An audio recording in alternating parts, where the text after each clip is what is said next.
will be still joining, that we'll continue admitting. Okay. So. Good morning, also. Welcome to another session of MEA Connect. So today's session, we have a great speaker, Mr. Ramashankar. The topic is Navigating the Future, ESG Strategies and Sustainability. I would like to give you a little bit about Ramashankar. So Ramashankar Nair is a Vice President and Client Advisor at IBS Software with 24 years of experience in supply chain and logistic management, and led major digital transformation projects with major global clients like Shell, Chevron, ConocoPhillips, and BP. He's a speaker at many international forums and holds an MS in software systems, MBA in marketing, and a bachelor's in engineering. He is a professional photographer and enjoys his time spending with family, modeling, acting, traveling, workouts, yoga, and meditation. So let's welcome Ramashankar to present the webinar for us. The executive overall staff, the inclusions, the hiring practices. So then again, like, how much the companies in the community services, especially like, encouraging employees to do the volunteering, the donations they are giving. So probably like, people working in Canada or something, like, when I work on a project in Canada, like, every company there have got a connection with something called First Nations, where they take care of all the Red Indian communities and all. And the first right of refusal comes with these companies where who are taking care of or who are in partnership with those local community groups. They are the one who has got the first preference even to get the projects. So you need to keep an eye on it, because when you are going for like subsequent levels in your career, it's not about development innovations and got like a lot of things related to the ESG, and any interviews probably will be having quite a good questions, or probably like in HR, if they ask a question like, do you have any question to ask? One of the best questions is like, to ask what's your ESG strategy. That is going to give a big impact, especially like the way you look into. And the third one is on the governance part I was mentioning, like on the company's board and management, how they are driving a positive change, including the executive pace and the diversity even in the leadership, the transparency in terms of like, they are interacting with the shareholders. So all these things are extremely important, because when somebody is betting on a company, so two things like, the investors, if they are investing in that company, as a consumer, when you are buying from a company, whether it is a B2B or B2C interactions you are having, or as an employee, or as somebody who wants to join a company, like a lot of people now ask this, whether this company is sustainable, because this ESG factor is actually running for a long-term bet. So how far now you are not seeing too much of like, still that there is a pretty much really good impact when it comes to the ESG investing, you will get to know about it. But when you come to the long-term aspects of any company, that's where like you will be critically looking for the elements on the ESG side. Okay, so let me take you to 3 mega trends. So normally, like, every time we have seen there are mega trends that happened in the industry, where like e-commerce boom, or mobile booms, or what do you say, like the new technology innovations like blockchain or AI, ML. Every time there are mega trends, those trends will drive the industry for quite longer time period. So as per the World Economic Forum risk survey, when they look into the mega trends in terms of the short term as well as in the long term, you can see like the classification. It includes the cost of living, the widespread cyber security. There are like different issues or risks that can come into place. Even is like one of the key challenges or risk people are all seeing. But when you look into the 2-year and 10-year mega trends in terms of the risk, you will see that ESG is one of the most critical element that is going to activate.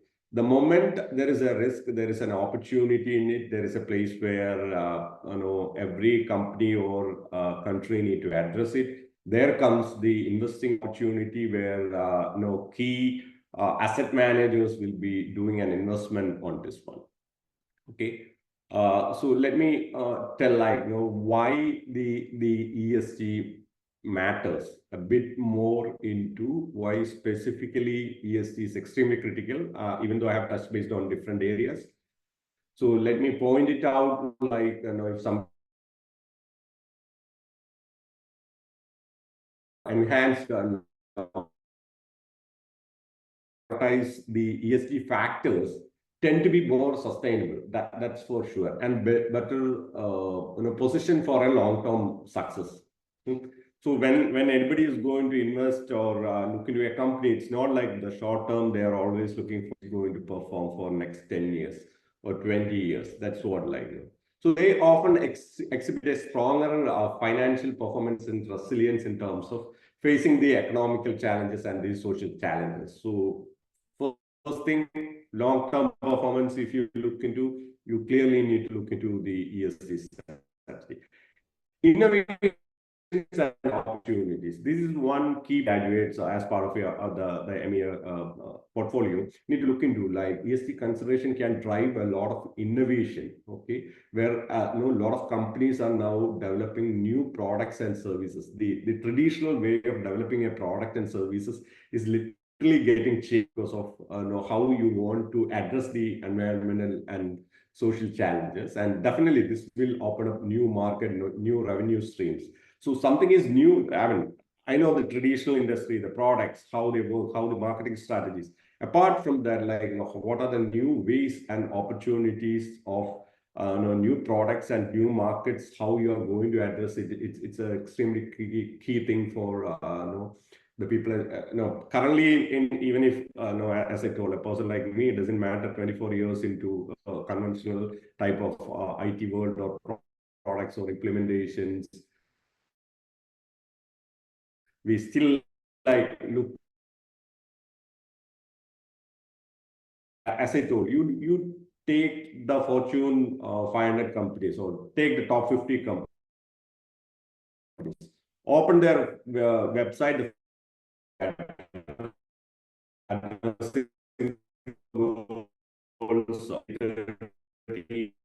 what's their commitment for 2050. That's what the range is pre-industrial level. So brand branding is extremely important when it comes to what you want to preserve it. And second, even you as an individual also have got a brand that you're working in an organization who is taking paramount importance for ESG.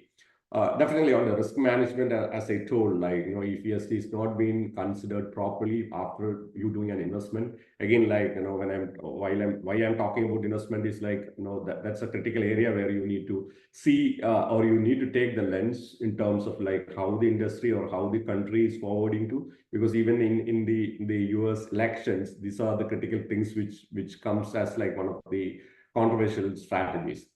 Okay, so risk management, you can anticipate the labor strikes, the social issues, government banning certain organizations or certain sector itself. All these things can come if they are not addressing the ESG things properly, which ties to the regulatory compliances also. Any time government can come up with, there are I'll touch base on the already existing regulatory compliances are on these areas, and definitely on the operational efficiency.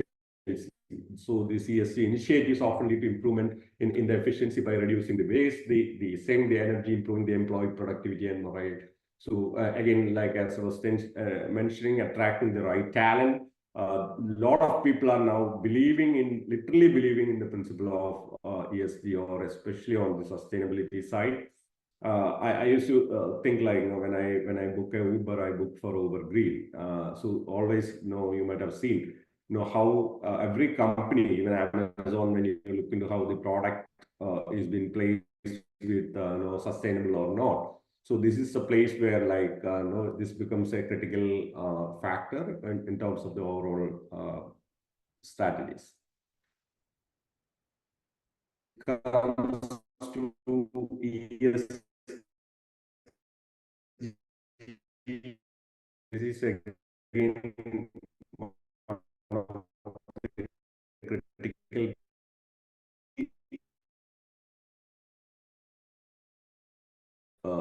know how the world is going towards. Because it's not like we cannot anticipate what ESG investing. Okay, so it has got coined with different names.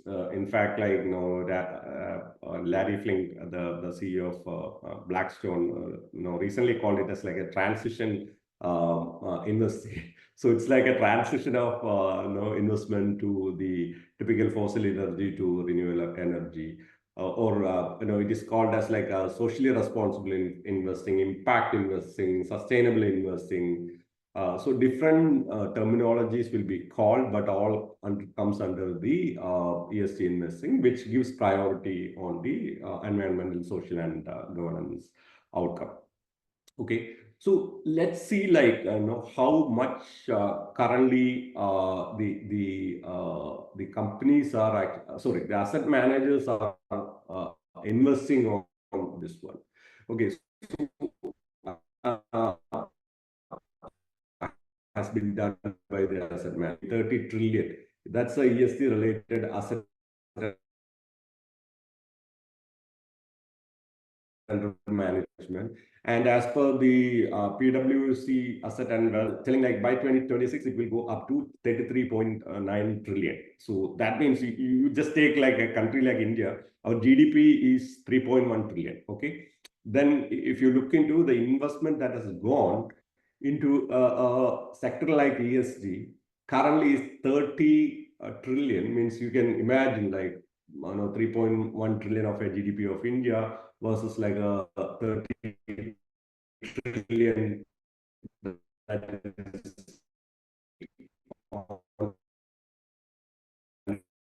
it is like in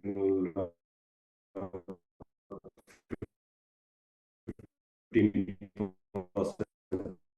The helps these uh,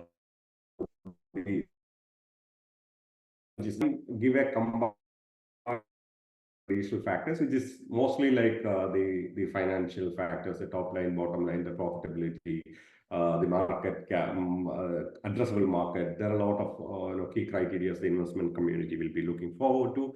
Plus, they will add the ESG factors into it and give a right weightage between these two, and then take a decision on like whether to invest or how much to invest or not.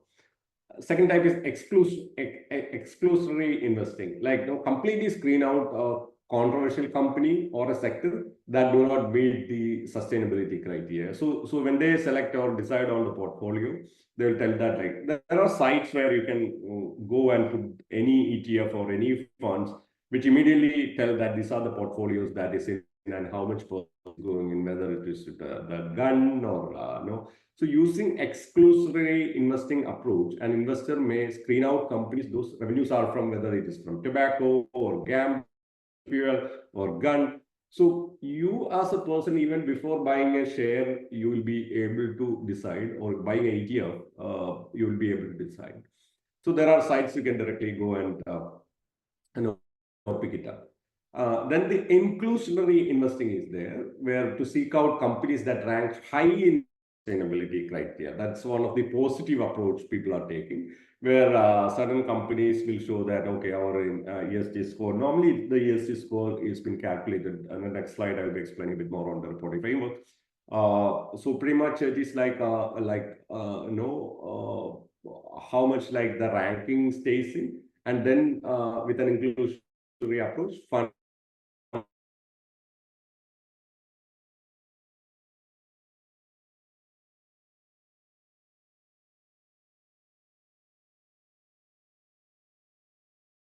related to the Amazons and the banking sector, the airline sector, and all, and how their sustainability report looks like. And the third one is fourth one is on to invest in companies that attend to deliver a measurable social and environmental impact along with the financial return. So, I mean, again, that's again like one of the best situations that can happen, or any company will be striving towards, where you are equally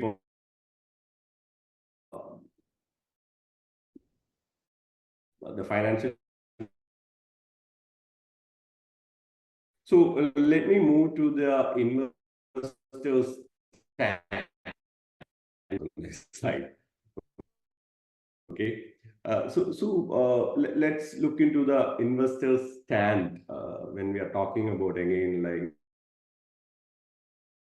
money. Earlier I was telling about the 30 trillion currently going towards this industry. So that means every individual needs to understand that almost, I think almost like, when you take the complete overall industry, 1%, 21.5% of investment is going to ESG.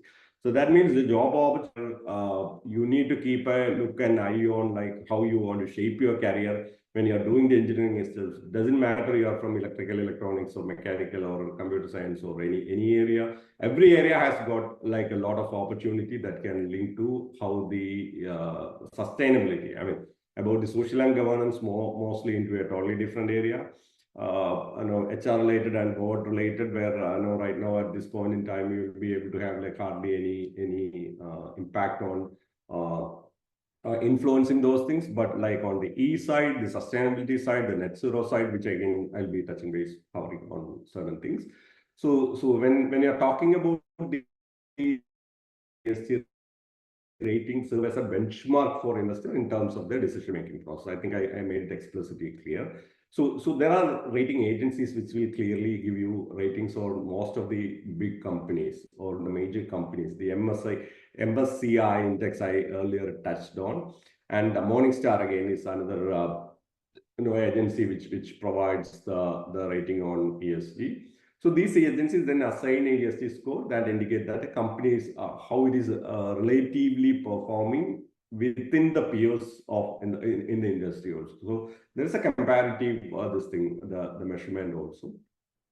So from the investment standpoint, if you look into the bottom graph, you will be able to see like how the major investors, asset under management, those investors, including the BlackRock to Paranas or Eaton Vance, those companies. And BlackRock have already invested almost like 57 billion of assets in ESG focused ETF. Paranas and Eaton, they are 1 billion and 36 billion respectively.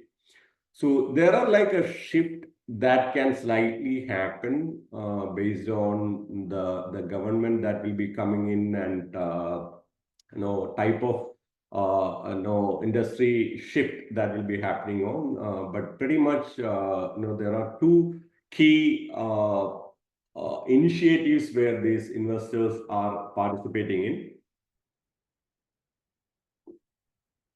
Sorry about that. The Net Zero Asset Manager initiative. So this is like a group of asset managers. I think in Net Zero Asset Manager initiative, they have got almost 325 asset managers, which with like almost 57.5 trillion in asset under management, these guys are handling. So again, a secretary commits to what that initiative signatory in that group or initiative, they commit to support the net zero greenhouse gas emission by 2015. That's what their commitment is.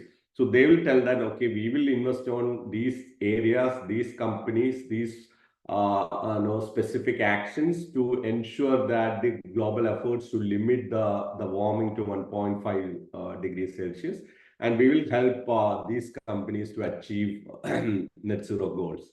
Okay, so companies needs money because this is like an additional investment that is required. With their existing financial, they need to satisfy the shareholders, all those things, but they need those additional investment to make this type of initiative.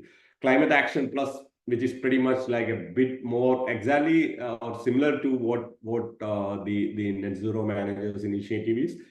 The Climate 100 Plus, like they are specifically looking into 170 large corporate GHC companies. If you look into Shell, Chevron, or pretty much like you take all the major companies, you go, you will see that which are the 170 companies they are supporting, and what are the initiatives they are supporting in terms of their investment to take a complete improvement in terms of the GSC emission reductions. So that's what the investor community is doing.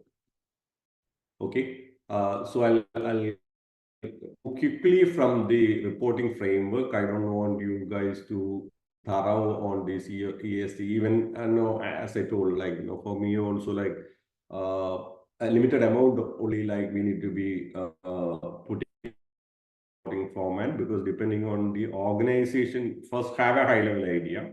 Secondly, depending on the organization you are working or you want to work with, that's a place where they do have a specific focus on a specific framework. So keep a bit more detailed look into it. Only like organizations are what they are looking forward is like the investor boards or the creditors may prefer the organization that report to. So the ESG can be reported to a different organization. That's what the framework means. There are like a lot of frameworks available, but different set of category people will be looking forward for a different type of rating or scoring or the reporting that we'll be looking forward for. So as I told, the investor or board or the creditors will look for the TCFD, which I already mentioned, the Task Force on the Climate Related Financial Disclosure. That's one of the most critical thing. Then the SASB, the Sustainability Accounting Standards Board. Then employees and consumers, normally like look into the United Nations Sustainable Development Goals, which is UNSDGs.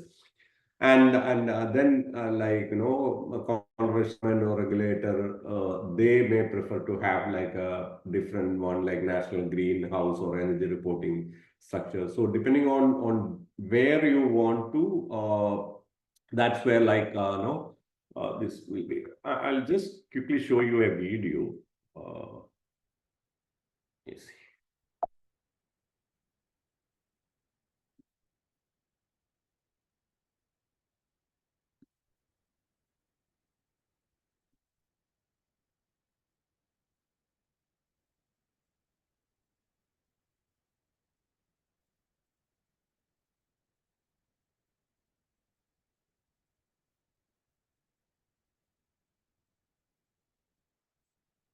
Our ESG risk ratings provide a standardized measure for the magnitude of ESG risk and the effectiveness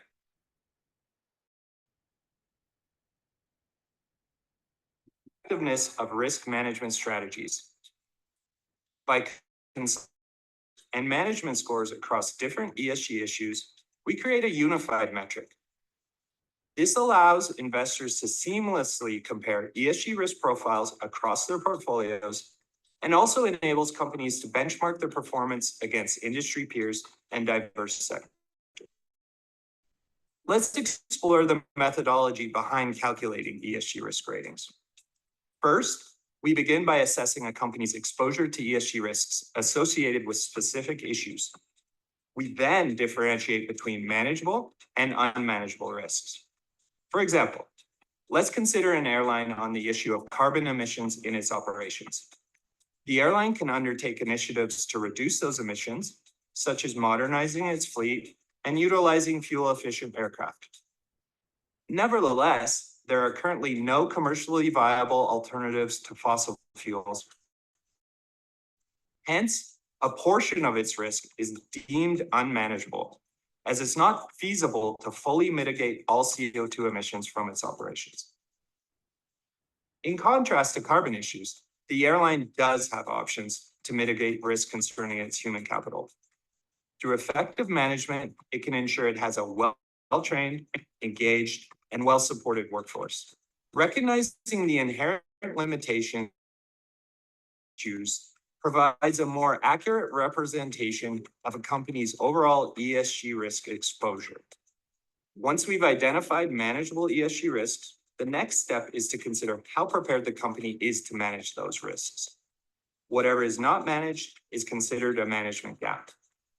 This is the extent to which these risks are not adequately addressed. Ultimately, a company's ESG risk is determined by aggregating the unmanaged risks for each significant ESG issue it faces. Thank you for joining us on this journey of understanding ESG risk ratings.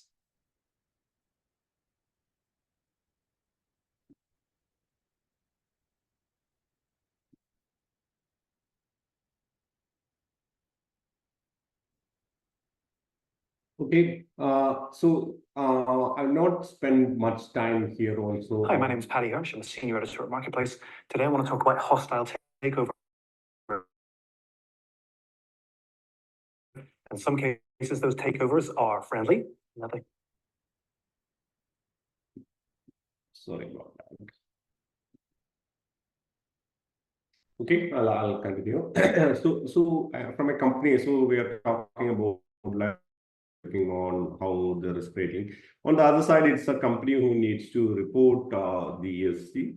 So any company, if you look into, this is the format they will be following. First, they will be setting up a goal. So first, they, as I told, like, to which community you want to address your ESG. Earlier, I mentioned, like, depending on different sectors or investor or employee, consumer or government regulations, you need to what ESG score you need to report. So first you set your goals. So for instance, like Rebecca Sam focus on investor relations, as I said, is looking into the sustainability of the supply chain criteria. So you want to, so now one more thing, like, when companies select your supply chain partner, they will be looking for what's the ESG criteria of this partner. And this has got like a critical component on the procurement process. Okay. So setting the goal, you need to see like what type of an investor you will be looking forward to on one side, and the other side you will be looking forward to like what type of suppliers you need to partner with in your supply chain. You say, for example, somebody providing the raw material, are they using the electric truck raw material, because it's all then related to the scope 1, 2, 3 emission, which I will quickly touch base on, which will give you the idea of like how that carbon emission situations coming in. So setting up the goal, again, I'm not going deep into it. You all can understand it. Then the due diligence of the context. Again, like, as I mentioned, what's your company's goal in terms of like maintaining this one? Understanding the technologies. We are talking about like, different financial disclosure methods, means and all, and then later taking the actions. Look into the industry, look into the frameworks, look what your competitors are using, what's your audience, whether it is the investor or employees, which you need to, what are the emerging on the ESG side, environmental safety side, a lot of regulations, even from the government side, or like, Otherwise, global asset is, yeah, I think, Vijay, I would appreciate if you can help me in muting all. Yeah, I'll do. Yeah, I'll do. Thank you. Okay. And continuous improvement and adaptation, as I told, it's ESG is not going to be like a one size fit for all. We need to specifically design it for your organization, and it will keep evolving because the regulations are evolving. Your business strategy will be evolving. The type of investors that will be coming in will be changing. Okay, so there are a lot of challenges implement the ESG, including, as I told, regulatory uncertainties, the investor expectations, supply chain complexities. Greenwashing is something where, like point number 7, which you need to understand. Greenwashing is one of the key terminology you need to understand, where you will be somehow putting the marketing aspect only, but nothing in terms of a solid action you are not doing in your organization.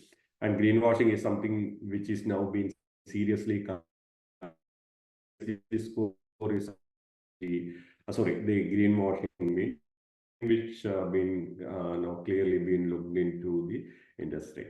Okay. So I know we have got hardly 5-6 minutes. I'll quickly touch base and then we'll take some time for questions. Understand what net zero is. This is something we are now extremely critical for the organization to measure with END, ESG, and scope 1, 2 are the key emission factors. So scope 1, this is something like the United States Environmental Protection Agency and GHG protocol. These two are the things you need to do or dive deep into and learn. So scope 1 is a direct GHG emission occurring from the sources that is owned or controlled by the company. And scope 2 is the electricity indirect GHG emission in the scope 2 account for especially the purchased electricity, whether you are buying from a traditional source or a renewable source. Those are the ones which comes under scope 2. And scope 3 is extremely controversial because even the oil and gas companies are thinking it's like you're not. It's like an indirect emission. Somebody is say for example.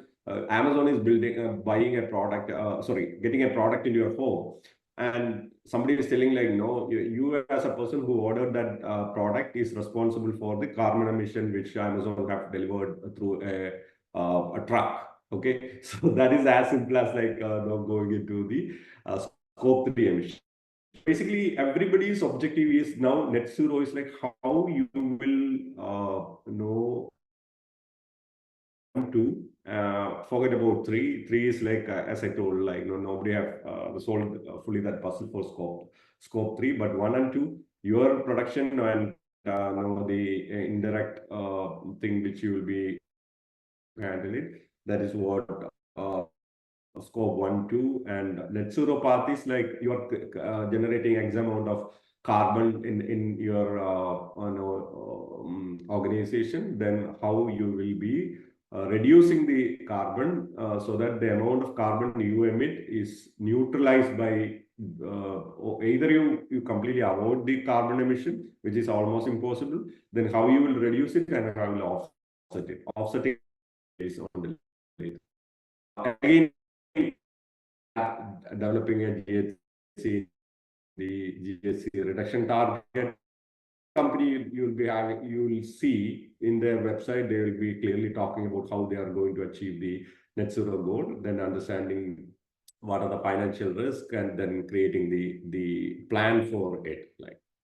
So let me quickly touch base on the carbon offsetting. This is something where you need to understand. So carbon offsetting is like a method to compensate for the greenhouse gas emission, because you will take you might have adopted all EV vehicles in your industry. You have done with all the your electricity is like renewable energy.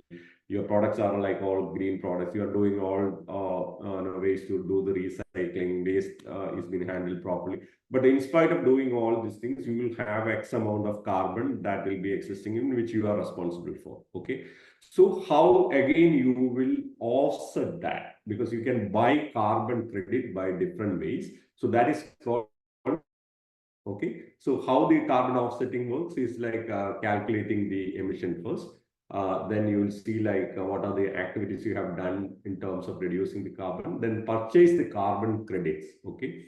So purchasing the carbon credits, it can have a different types of project that will be coming in. Either it can be from a renewable energy carbon offset project, industry carbon solutions like carbon capture storage, which I have mentioned, recycling, reusing, carbon offset projects. So different ways in which you can invest or you can buy carbon credit to make sure that you are going to net zero. Again, there are like challenges on this one, but we are not diving deep into it. Okay, so carbon capture storage, this is a very interesting technology. Again, if you look into companies like Exxon and all are like far ahead in this one. So it's like a industry where it captures and store, transport. You can store the carbon, so it will capture the carbon your industry is emitting, and then it will they will store and they will capture it, and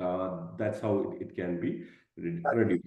So this is on the carbon offsetting part.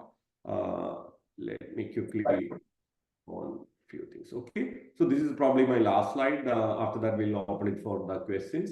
So I have downloaded all the sustainability report for these companies. So pretty much like, if you look into every company, key company, they do have a sustainability clear-cut plan, the report, how they performed in the previous years, current year, and how they are, what's their plan to reach like 2030. That's one of the goal every company is setting. And 2050 is most of the companies' objectives like net zero. That means every company of their complete operation source 1 and 2, they will be completely become carbon neutral or net zero. So basically, Amazon is committed like for by 2040, like every company have got different means and ways in terms of reaching it.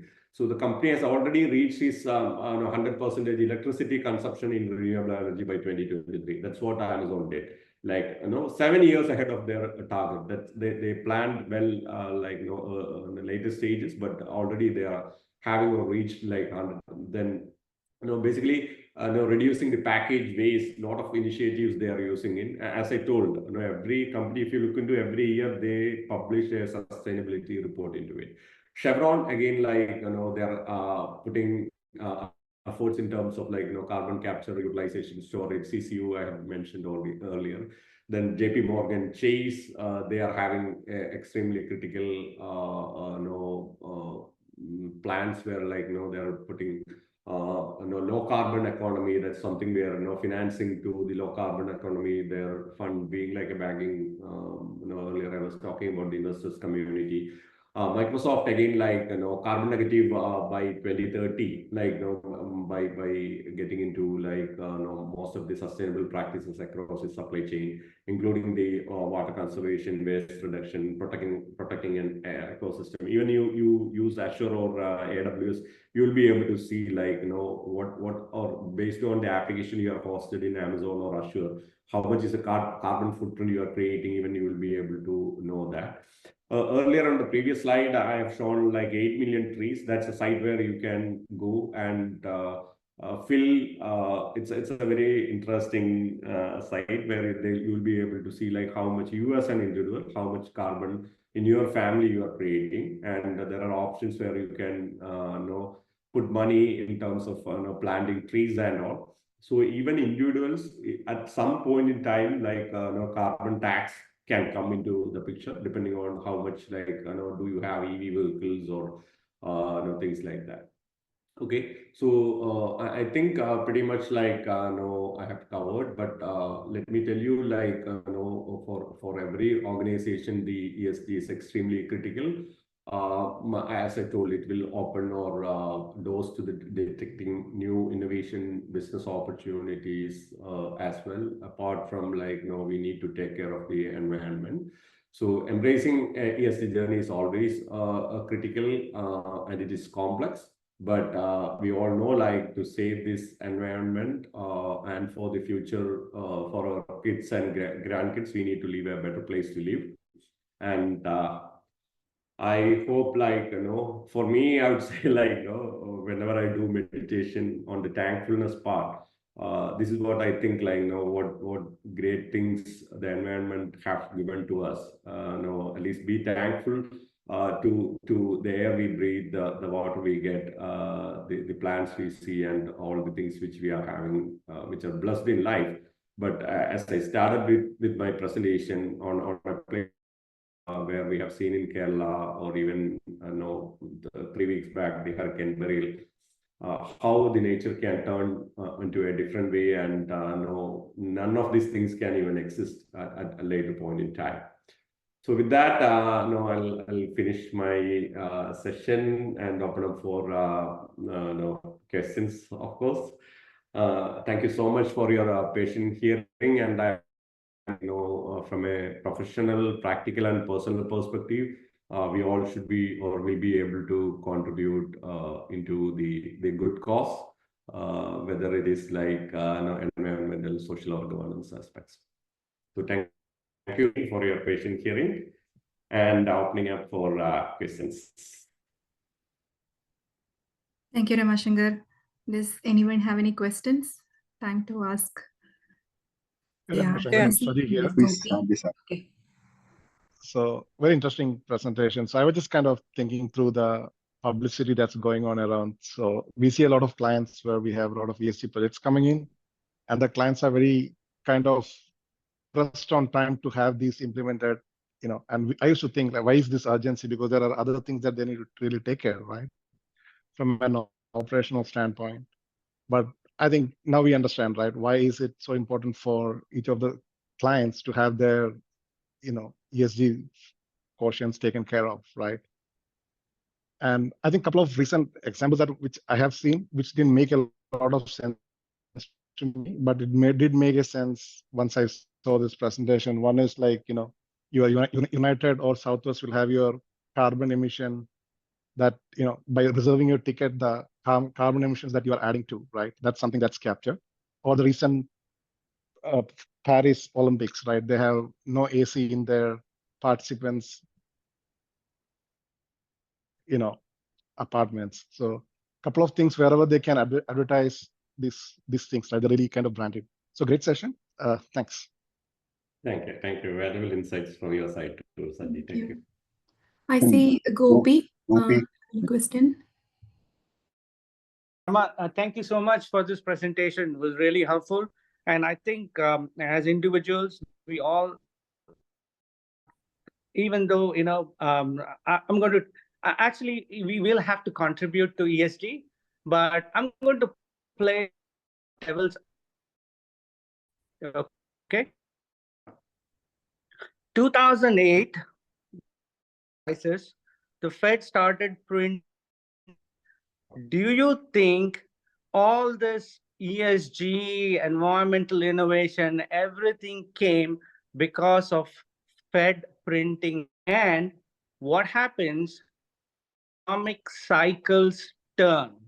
Will capitalism change, or that meaning will ESG sustain? That's my first question. Okay, Gopi. I think I was thinking like you're asking for. Yes. So as you rightly said, it's just not a matter of like no, the money being pumped and then that money being utilized. Even before, or if you look into more than the European community is the place where ESG regulations and practically places like Netherlands and all talking about completely having EV vehicles. I think by 2025, even India taking a move, moving the truck. I think it's like 2028 or something is the time frame they are talking about. So when you look into, all of us knows what's happening to the climate. There is absolutely no doubt on that. The way the temperature is increasing, the natural calamities is coming in. There is a reality into it. Okay, when you look into the political aspects, the economic aspects, and the reality, every one of us knows that till 2018 we have never seen like a flood like what we have seen in Kerala. We have never seen something we have experienced in terms of the Harvey. So the fact is, one, it takes a lot of time even people to be aware of the fact that protecting environment. I'm not touching on the governance and the social aspects, which pretty much like everybody knows that. So the fact is, as an individual, need to understand. So that's the first question, Gopi. Like we need to ask whether we need to do the environment, not properly treating the environment is creating the problem. that situation. You can see that, like, how the deforestation has happened, how the building has been built out, how much emission from every country. Look into the Gargle report. So you take the scientific approach that is happening. There is like a lot of dumping. We have completely written off the environment is totally bad. So irrespective of it is a politically driven, there can be different reasons. People will tell, like, let Russia go down with oil, where European countries wants to promote EV vehicles so that they don't want to use wood. See, there is a different, but it's all about like two things. Okay, one, is it being considered by the investor community? Again, to answer your question simply, how the investor community is looking on, how you as an individual looking for. These are the two things we need to look into. So me as a person, always I believe that we as a person need to contribute to yes, even by buying an EV vehicle or making like a solar energy in our home to reduce the carbon emission.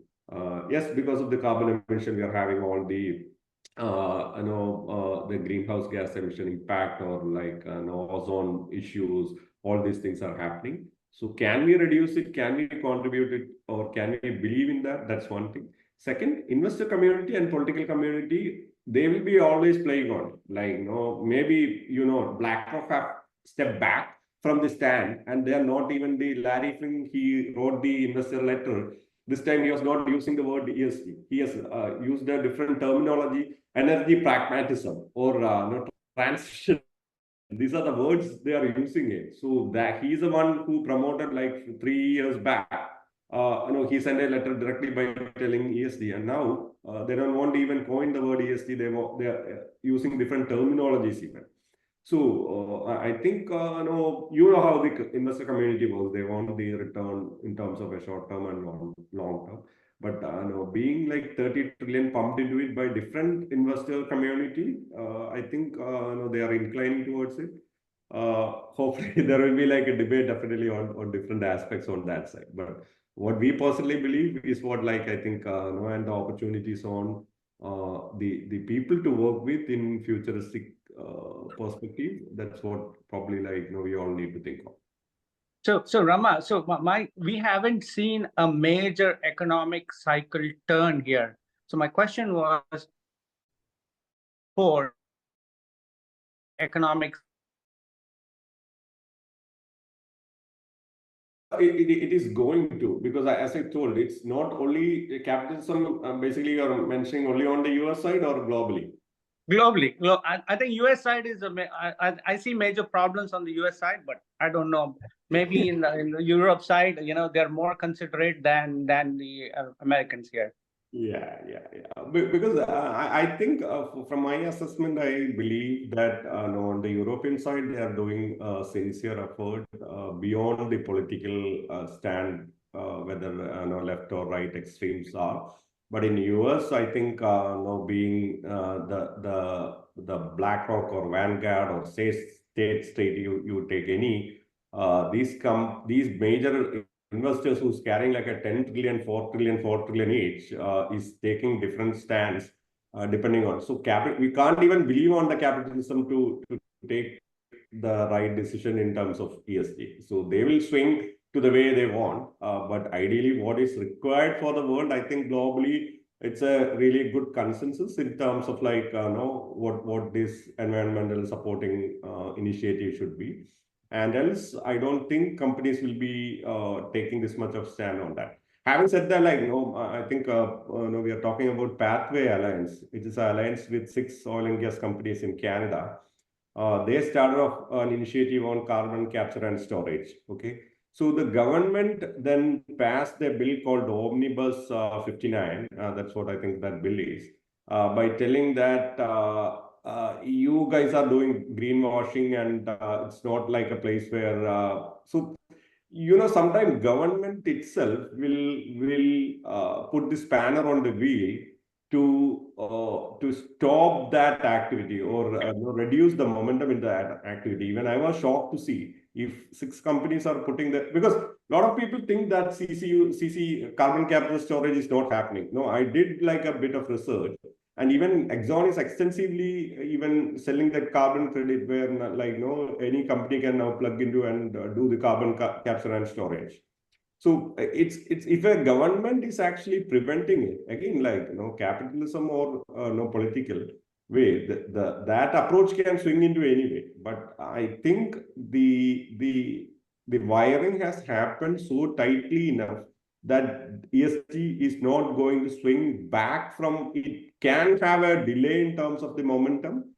Yes, I do agree, but it is wired so tightly into every organization, every country's policies, where it is not going to swing back. That's my personal view. Okay, as a segue, the second question, you talked about India, right? I'm going to take an example here. Let's take the example of the Cadbury chocolate, right? Which is manufactured by Mondelez, okay? Now, you take the wrappers of those 3 different chocolate, one manufactured in India, one manufactured in the US, one manufactured in Europe. You can compare. There is a difference. The name cacao is there, just there in the label of the chocolates manufactured in India.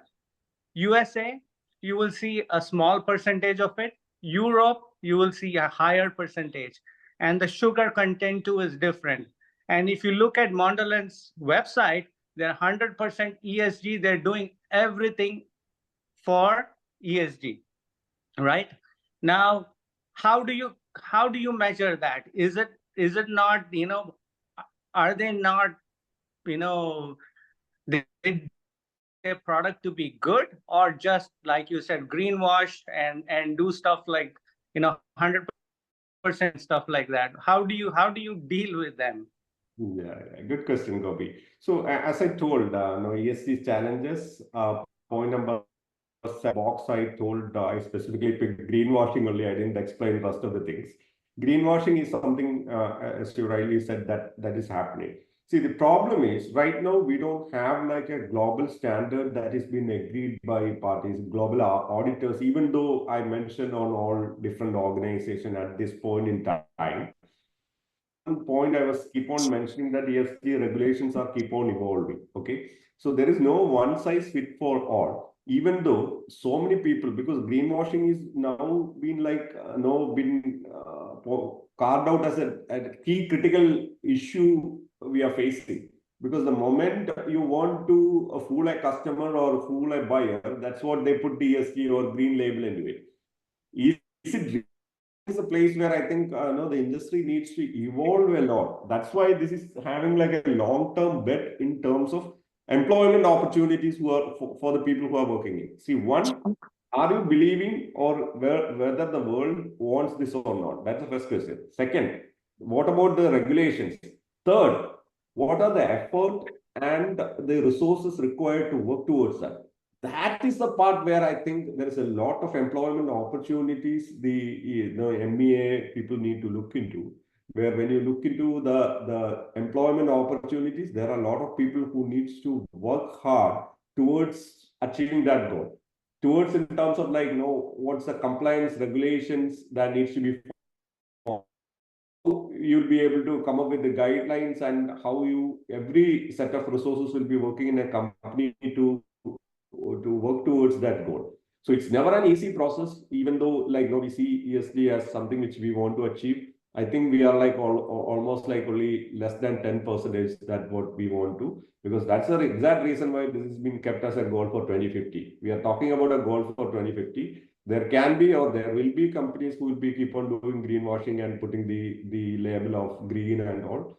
But again, as I told, how people follow the regulations towards achieving that goal. Thank you, Gopi, and thank you, Ramashankar. I think Deepthi also have a question here. Deepthi? Yeah, I can ask quickly. Thank you, Ramashankar. This was very informative and learned a lot from this one. So my question is related to the last, the answer, related to the Gobi's last questions about like how to measure it, how to check. I understand that there are so many different factors we need to consider to rate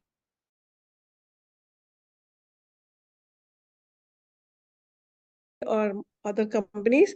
So how do we check like where they are actually standing? We know you explain that we can go to their website and check all those things, but everyone says most of the cases it's a similar thing, right?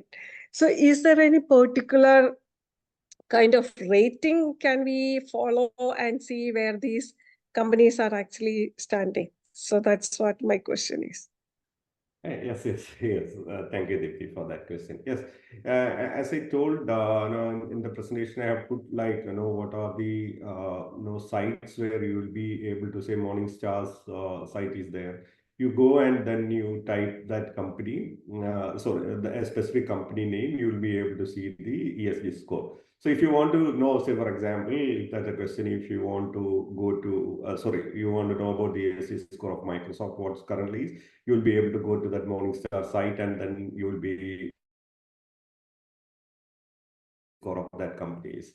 So again, as I told, it's like where you want to go and check that ESG score, that is one thing, and how these companies are actually reporting, on what framework they are reporting this ESG, because ESG can be for different reasons. Say, there can be only one reason. Some company only wants to report ESG based on the net zero emission and some basic things on the governance or social side. So, first, that's a place where I was showing about like, how we implement ESG, also setting the goals, how you report it. But there are like, you can directly go and check the ESG score of a company, which is publicly available. It's like, so you can go and check the ESG score of a company. I think even in the Yahoo Finance and a lot of places, when you do the company analysis, you will be able to see the ESG score. So it's a publicly available information, but I think when it comes to submitting to investor, the whole they may be asking will be totally different, apart from what's been reported to a standard agency. So to answer it simple, yes, whichever company now tracking and reporting, that information is publicly available. Okay, thank you. And it's like, is it like a practice agency needs to do the audit, and based on that, the score will be changed? Yes. This is like a yearly reporting, like your balance sheet quarterly reporting, like that. A lot of companies report it on a quarter basis, but every company, any company you look into. So let me see if I can take the report. Any company you look into, they report every year on year.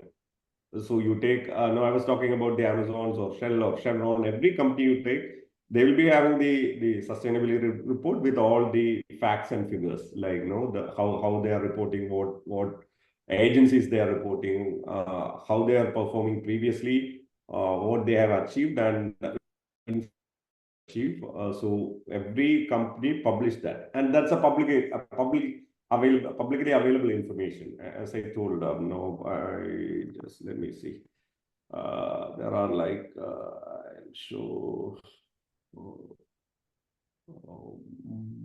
key companies. So if you look into say Amazon or Microsoft, I take.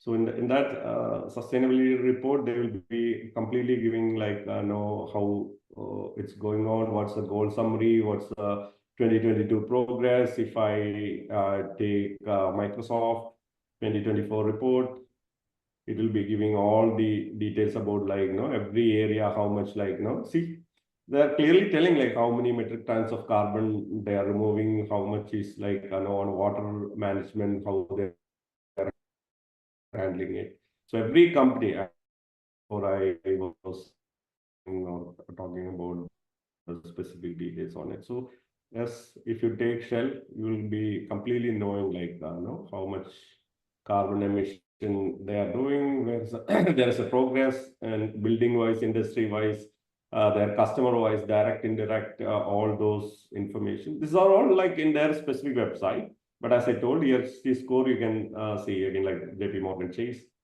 So every company publish that year on year. Okay. Okay. Thank you. Yeah. Thank you. Thank you, Deepthi. Does anybody else have any questions? I see Yeah, one. this is Lakshmi. Hey, Ramashankar. It was a really great session, very informative. So I have a quick question as well. I'm just curious that like what kind of job opportunities do we have in this ESG spectrum, since many of the like a lot of companies are now investing on it. So for our kids, when like once they complete college, like what kind of roles and responsibilities can they look out for or search for in companies in case they want to apply in this area? Have you done any kind of research on that? And also college applications, I mean, college courses, are there any in this area since this is booming now? Good question, Lakshmi. That's one of the reasons why I told one thing. On any interview, somebody asks you, is there is a question, place where I think no, lot of they ask. No, one of the key questions you should ask back is like, what's your ESG strategy? So that able to get a sense like, no, maybe they will ask further question, what do you know about ESG, no, those type of things. As I told again, like, 30 trillion is being invested into the industry for ESG. That means that money is literally going. So it's like a completely evolving field. So you start from the typical world we see. Consulting is one of the biggest opportunity you will be having. There are a lot of development tools which you need to take to analyze the internal situation, where you need to combine again data analytics part. You need to combine the analytics, like say for example, like when you are considering on the procurement side, when you are talking about like selecting different types of vendor, how the procurement management works. So every area of consulting has got its own pathways or segues into how you want to work with. That's consultancy is one thing. Data analytics, of course, on the enormous amount of data you have seen in those reports, how you will be dealing with. AI is something where again digital twin is another area where you can simulate and just see like how say for example you are planning it for a trip for like X number of things. You can have like a digital twin which can tell like the time, the cost, and along with that you will be giving that information on how much is a carbon footprint it is generating. So what type of vehicle fleet utilization you need to take, like combining what type of, whether you need to use in transportation or the fleets or air transportation. So if in that case, how much is the carbon footprint coming? So this is like a simulation which you need to digital twins when it comes to the supply chain. So from a development angle, like as I was talking about, like there are like a lot of innovations on the carbon capture storage. There are a lot of mechanical design engineering side. If you look into carbon capture storage is one of the key area where design engineers or electrical engineers or now mechanical engineers, that type of conventional engineers can work into. So again management consulting, that is one of the key area. My nephew is actually working on he did his post graduation from Carnegie Mellon on energy science. So that's place where he's into management consulting, where he's helping the energy and utility companies to set their like strategies to address the ESG initiatives. So yes, management consulting is again one of the key area, probably like that's the hottest area probably like everybody will be struggling with, where we have got all the McKinsey's, PwC, Deloitte, all the world who is doing the management consulting. But that is something where on a consultancy side you can have different areas also you can look into. So analytics consulting, digital twin, so all those areas are what like people can look into in terms of the job opportunity. But let me tell you, that is this first area anybody or everybody should be looking forward to, in terms of like if you are literally interested in that specific area. Thank you, Ramashankar. Thank you, Lakshmi. I see Suraj has a question too. Yeah, I'm here. Hey, hi, Rama. This is Suraj. Hey, Suraj. My question is, so you mentioned the asset managers and the corporate CEOs, they're all focused on ESG. But do you see, for example, what about the smaller companies, the SMEs, are they focusing on it, or is it completely limited to the topper, the upper level companies? Good question, Suraj. From a government side, you have literally seen how the Republican and Democratic Party taking even Vivek Ramaswamy specifically, bashing on ESG, and from a government side, we know know what Biden's stand is on ESG and sustainability, and what's probably Trump's stand on those. So from a government point, which government comes into picture and what they believe in, that's what they'll be literally supporting for the initiatives. So the medium and small cap companies, yes, of course, it is equally important for them, as I told, when it comes to a long-term brand imaging as well for the company, or when it comes to the government regulations, again, it is all in the path. It's not like government is going to leave, or no regulations are going to leave a mid-size or large size or global companies. But from a regulation perspective, it's going to come. It's all boils down to, say, a country signing in the Paris Summit Agreement. Okay, if a country is coming, so how far this is being pushed to a country and the people are strictly adhering to it. It is like the nuclear weapon development. Most of the countries, countries pretty much have agreed no, will not be. So there is a limit in which even countries can enforce this thing. Even the latest summit happened in I think in UAE for this one, the sustainability. So the thing is, irrespective of whether it's a large-scale company, global company, mid-sized company, or small-sized company, one, the regulation will come and hit you. That's for sure. So company needs to plan for it. Second, as I told, the brand image and value, how you are going to. Third, at some point, even if you are not like an IPO-based company, or you are looking forward for an investor, one of the key question, whether it is a small, mid, or large, they need to consider this as part of their portfolio. So irrespective of the type and size and revenue of the company, this is the reason why it is going to be critical.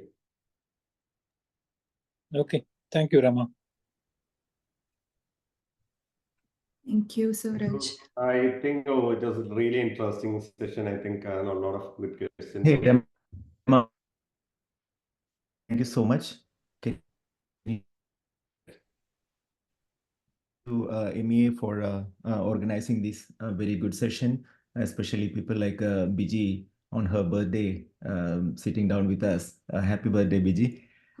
I have a question to you. I don't know if this is a question or comment, but you see, end of the day, the management has to make a decision based on, and their primary objective is to increase the profitability, because share prices doesn't go by just ESG. So the CEOs will be measured by how profitable the company is. So they will have to make a tough decision with respect to when they have to spend some money, like $1 billion or $1 million. Where do they spend that money, and how much content of ESG will come into that kind of investment decisions? So when you say 30 trillion investment going into ESG, that sounds like a big number, but any idea with respect to how big is that number? Like 30 trillion out of what? Okay, so good question. Thanks for letting Biji's birthday, happy birthday, Biji. So you should have told it upfront. Thank you. Thank you. Okay. Thanks, Arul, for letting us know. So the question is whether a company is investing on ESG or not. Just take one thing, you take any major company, whether it is an airline or an oil and gas company or Unilever or any company. The first thing you open in your website, I'm 100% sure, you take the first 100 or 200 or Fortune 500 companies. The first messaging will be on ESG and sustainability. That is one thing. So until and unless a management is not seeing a priority in ESG or sustainability, that is not going to come. Most of the companies you take like the first like a movement, this thing will be coming is on like how they are going to how they are currently addressing sustainability, and sustainability report is most of the companies in the first page itself.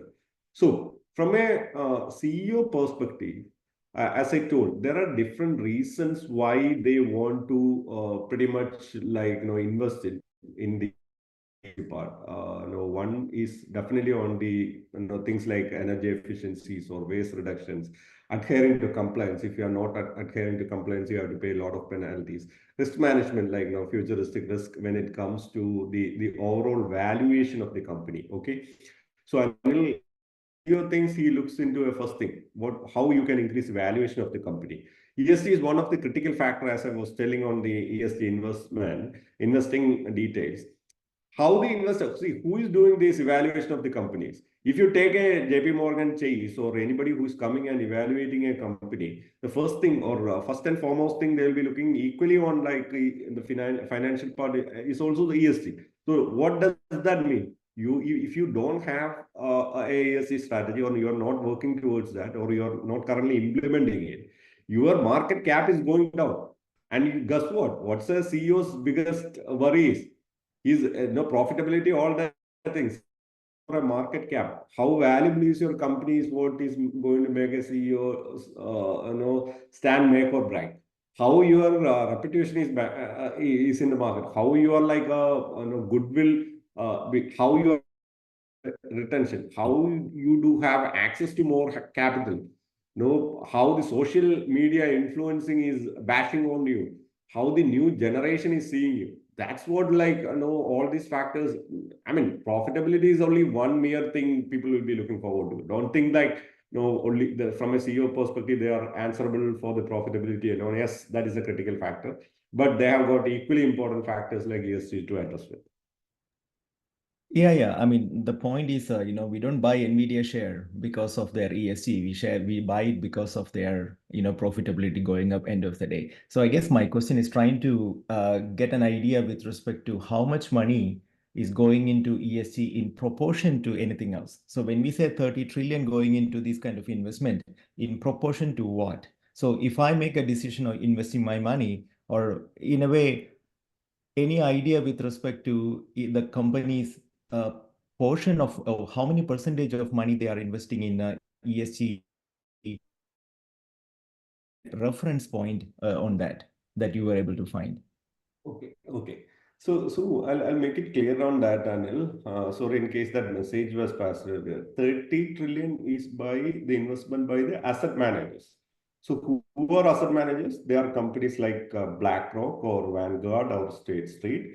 These are the or JP Morgan. These are the asset managers. Okay. So they have invested 30 trillion in terms of like their ETF funds and all into the investment arena. Okay.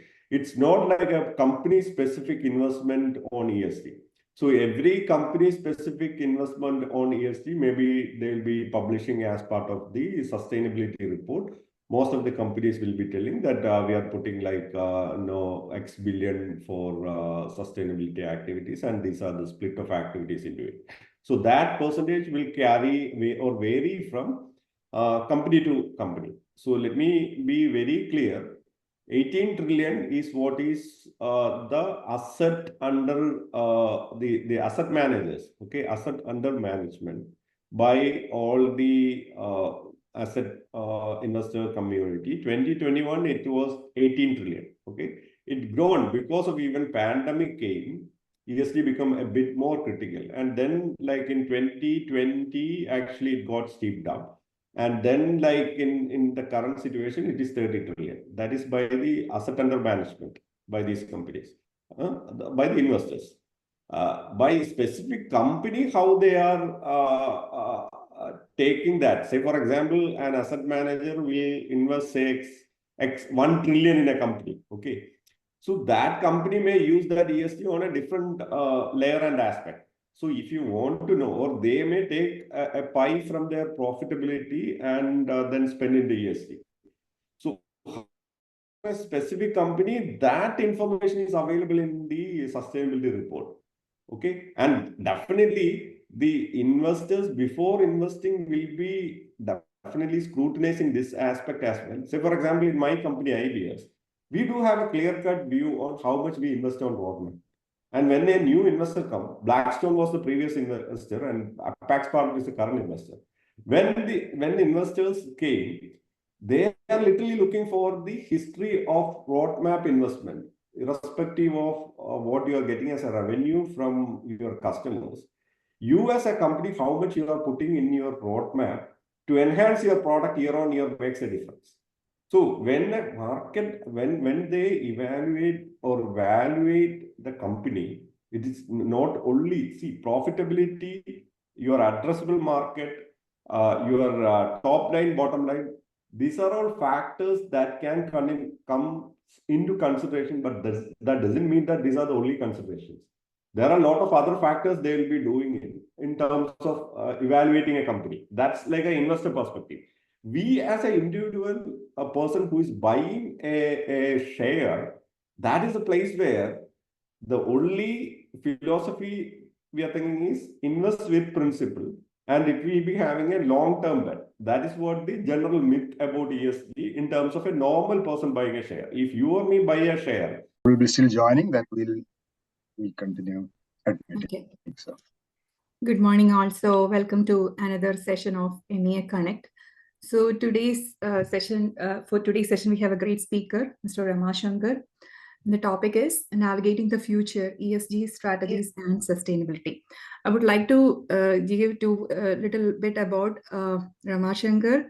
So Ramashankar Nair is a vice president and client advisor at IBS Software with 24 years of experience in supply chain and logistic management, and led major digital transformation projects with major global clients like Shell, Chevron, ConocoPhillips, and BP. He's a speaker at many international forums and holds an MS in software systems, MBA in marketing, and a bachelor's in engineering. He is a professional photographer and enjoys his time spending with family, modeling, acting, traveling, workouts, yoga, and meditation. So let's welcome Ramashankar to present the webinar for us. Ramashankar, please. I don't know whether just is Yeah. Look like. Thank you.